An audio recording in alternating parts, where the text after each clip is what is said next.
جس سے کائنات کی کوئی چیز پوشیدہ نہیں، چٹے دن کی طرح روشن، ہر شے محبوب کی نگاہوں میں ہے۔ اللہ کے محبوب کی نظروں میں کوئی چیز پوشیدہ نہیں۔ وَإِنِّي أَرَىٰ مَا لَا تَرَوْنَ وَأَسْمَعُ مَا لَا تَسْمَعُونَ، جو میں دیکھتا ہوں وہ تم نہیں دیکھتے، اور جو میں سنتا ہوں وہ تم نہیں سنتے۔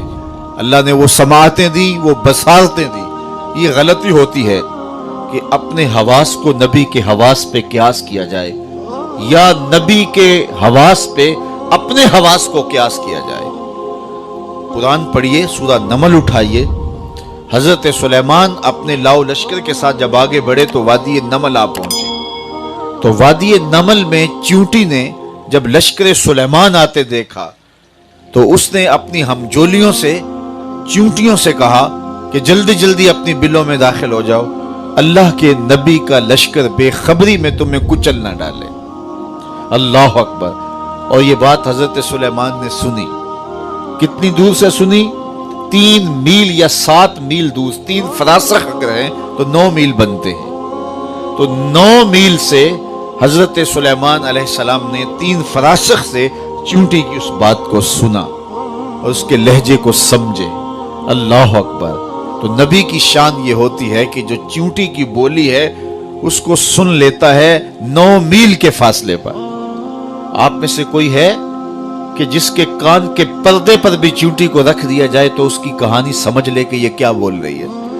اللہ اکبر۔ یہ تیوریات کے ماہرین کہتے ہیں چیونٹی کے منہ میں زبان نہیں ہوتی، چیونٹی بولتی پھر کیسے، اب بات کیسے کرتی ہے؟ اس کے منہ میں زبان بھی نہیں ہوتی، تو اس کے منہ کے قریب باریک سے 2 ریشے ہوتے ہیں، مہین سے 2 بال ہوتے ہیں۔ جب اس نے اپنی ہمجولی کو کوئی میسج دینا ہوتا ہے تو ان بالوں کو قریب کر کے رگڑتی ہے، اس رگڑ سے جو آواز نکلتی ہے اس سے اپنی ہمجولی کو کوئی میسج کنوے کر رہی ہوتی ہے۔ اللہ کے نبی کی شان یہ ہے، چیونٹی کے بالوں کے رگڑنے سے جو آواز پیدا ہوتی ہے 9 میل دور سے اس آواز کو سنتا بھی ہے، اس سے جو مفہوم نکلتا ہے اس کو سمجھتا بھی ہے۔ اور یہ شان اس نبی کی ہے جو مقتدی بن کے مسجد اقصی میں تیرے نبی کے پیچھے کھڑا ہے۔ یہ شان ہے خدمت گاروں کی، سرکار کا عالم کیا ہوگا۔ تو اپنے حواس پہ نبی کے حواس کو قیاس کرنا، اس سے بڑی حماقت کوئی نہیں ہوتی ہے۔ تو کہا انی ارا ما لا ترون واسمع ما لا تسمعون۔ میرے بزرگ فرمایا کرتے تھے کہ نبی تو نبی ہوا، حدیث میں آتا ہے کہ جب میاں بیوی گھر میں الجھ پڑتے ہیں، سالے مرد ہو اور اس کی بیوی اس سے الجھتی ہے، تو اس مرد سالے کی ہونے والی بیوی جنت میں حور اس منظر کو دیکھتی ہے۔ یہ ترمذی کی روایت ہے، اور امام ترمذی کی عادت یہ ہے حدیث کی روایت کے بعد اس کا درجہ بھی بیان کرتے ہیں۔ تو اس حدیث کو بیان کرنے کے بعد کہا ھذا حدیث حسن صحیح، یہ حدیث حسن بھی ہے اور صحیح بھی ہے۔ اور حدیث کیا ہے؟ جب میاں بیوی گھر میں الجھتے ہیں اور شوہر کو بیوی کوسنے دیتی ہے کہ جب سے تیرے گھر میں آئی ہوں میرا تو قرار لٹ گیا ہے، ماں باپ گھر، کتنی آسودہ زندگی تھی، تو وہ بیچارہ شوہر تنگ ہوتا ہے اور بیوی اس کو تانے دینا شروع کر دیتی ہے، تو صحیح حدیث میں آتا ہے کہ جنت میں اس مرد سالے کی بننے والی بیوی حور اس منظر کو دیکھتی بھی ہے، سنتی بھی ہے اور جواب بھی دیتی ہے۔ اور کیا کہتے ہیں؟ قاتلک اللہ، تیری خرابی ہو، تو اسے کیوں ستاتی ہے؟ یہ تو چند دن کا پرونا ہے تیرے پاس، یہ تو میرا شوہر ہے۔ یہ کون کہہ رہی ہے؟ حور کہہ رہی ہے۔ اور حور کہاں سے کہہ رہی ہے؟ جنت سے کہہ رہی ہے۔ اور جنت کہاں ہے؟ 7 آسمانوں سے اوپر ہے۔ تازی گھوڑا سر پٹ دوڑے، تازی گھوڑا سر پٹ دوڑے اور 500 سال تک دوڑتا رہے تو پہلے آسمان تک پہنچے۔ پھر اتنی موٹائی، پھر 2 آسمانوں کے درمیان اتنا فاصلہ، اور پھر آسمان، پھر فاصلہ، 7 آسمانوں کے بعد پھر کہیں جنت، اور جنت میں حور، اور وہ بھی خیمے کے اندر، اور وہاں سے دیکھتی بھی ہے، سنتی بھی ہے، جواب بھی دیتی ہے۔ تو میرے بزرگ فرمایا کرتے تھے یار حور کون ہے؟ تو کہا حور میرے نبی کے غلام کی بننے والی بیوی ہے، حور میرے نبی کے غلام کی بننے والی بیوی ہے، اور اس کی نظر کا عالم یہ ہے کہ وہ جنت سے دیکھتی ہے، یارو مدینہ تو دور ہی نہیں ہے۔ تو کہا دعا سے مراد حضور کا نور علم ہے، हुजूर की निगाहों से कायनात की कोई चीज पोशीदा नहीं है। इकबाल बोले, ऐ फरोगत सुबह आसारो दहूर, चश्मे तू भी निंदाए माफिस सुदूर, तेरी नजर तो सीनों के छुपे राज भी जानती। हुजूर की मजलिस लगी थी, हुजूम आशिकां था। एक सहाबी हैं वाबिसा बिन माबद रदियल्लाहु ताला अन्हु, वो पीछे आके बैठ गए। आदाब मजलिस भी यही है, जहां जगह मिले वहां बैठ जाओ। सदर मजलिस को इख्तियार है कि वो किसी को आगे बुलाना चाहे तो बुला ले। जहां हुजूर होंगे वहां सदर मजलिस कौन होगा।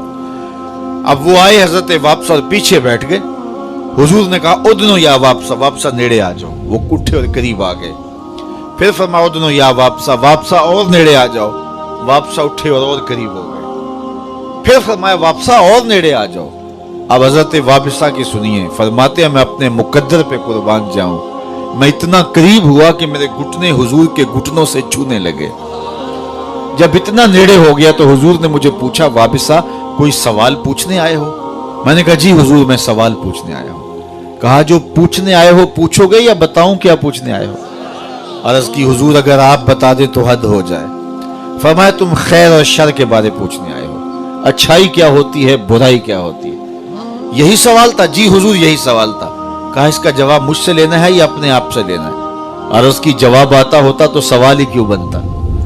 फदरबा अला सदरिही फकाला इस्तफ्ते मिन क़ल्बिक, ये 3 उंगलियां हुजूर ने जोड़ी, अंगूठा और साथ वाली 2 उंगलियां, और उंगलियां जोड़ के ऐसे हुजूर ने दिल वाली जगह पे मारी। और फदरबा अला सदरिही फकाला इस्तफ्ते मिन क़ल्बिक, दिल वाली जगह पे मार के फरमाया, ये अंदर मुफ्ती बैठा, इसे ही पूछ ले, यही बता देगा अच्छाई क्या है, यही बता देगा बुराई क्या है। जब दीवार रखते हुए हमसाए के 2 इंच दबाने लगते हो, अंदर मुफ्ती फतवा दे रहा होता है, गलत कर रहे हो। जब रिश्वत ले रहे होते हो, मेज के ऊपर से लो या मेज के नीचे से, अंदर का मुफ्ती बोल रहा होता है, ये गलत कर रहे हो। जब गुजरते हुए नजर भटकती है और ख्याल बहकता है, तो अंदर ज़मीर आवाजें देता है, तेरे घर में भी बहन बैठी है, तेरे घर में भी तेरी माँ बैठी है, तेरी नजर क्यों आवारा हो रही है, अंदर से आवाजें आ रही होती हैं, अंदर बोल रहा होता है। तो मेरे हुजूर ने 3 उंगलियां जोड़ के दिल पर मारते हुए फरमाया, इस्तफ्ते मिन क़ल्बिक, ये तेरा मुफ्ती ही बता देगा, ये अंदर का मुफ्ती बता देगा कि खैर क्या है, शर क्या है। इकबाल ने कहा था ना कि अपने दिल से पूछ, मुल्ला से ना पूछ। तो ये दिल बताएगा, ये मुफ्ती अंदर बैठा हुआ है, तो इससे पूछिए नेकी क्या है, इससे पूछिए बुराई क्या है। तो हुजूर की निगाहों से कायनात की कोई चीज पोशीदा नहीं है। और एक हदीस सुनाऊं और अपने मजमून को आगे ले जाऊं, और ये सिहा की रिवायत है। अल्लाह के महबूब ने इरशाद फरमाया, कुर्बे कयामत में जब दज्जाल आएगा, अभी तक तो नहीं आया, उसके फितने नमूदार हुए, लेकिन वो आना चाह रहा है। तो कहा, कुर्बे कयामत में जब दज्जाल आएगा, 1450 साल बीत के इस बात को बताए हुए, फरमाया जब दज्जाल आएगा तो मेरे गुलाम उसके मुकाबले में निकलेंगे, मेरे गुलाम उसके मुकाबले में निकलेंगे। सुनिए आगे, फरमाया, इन्नी लारिफो अस्माअहुम, कुर्बे कयामत में दज्जाल के मुकाबले में जो मेरे गुलाम निकलेंगे, इन्नी लारिफो अस्माअहुम, मैं उन्हें नाम बनाम जानता हूं। बात खत्म नहीं हुई, वास्मा आबाहिम, उनके बाप दादे के नामों को भी जानता हूं। कहानियां खत्म नहीं हुई, वह अलवाना खुयूलहिम, जिन सवारियों पे चढ़ के जिहाद करेंगे, मैं मोहम्मद उन सवारियों के रंगों को भी जानता हूं। कौन सा गुलाम, किस कबीले का फर्द, किस रंग की सवारी पे बैठ के जिहाद करेगा, हुजूर फरमाया मैं पहचानता हूं। याल आलमों का लफ्ज नहीं है, इन्नी लारिफो, मैं पहचानता हूं उन्हें जो कुर्बे कयामत में दज्जाल के मुकाबले में आएंगे। ये मेरे महबूब की निगाह है। तो कहा, दुहा से मुराद हुजूर की निगाह दूरबीं है, जिससे कोई शय पोशीदा नहीं है, और लैल से मुराद हुजूर का दामने उफ़्व करम है, जिसमें बड़े बड़े गुनाहगारों को छुपा लेंगे। अल्लाह अकबर, क्या मंजर होगा, पेश हक मुजदा शफात का सुनाते जाएंगे, आप रोते जाएंगे, हमको हंसाते जाएंगे। वुसअतें दी हैं खुदा ने दामने महबूब को, जुर्म खुलते जाएंगे और वो छुपाते जाएंगे।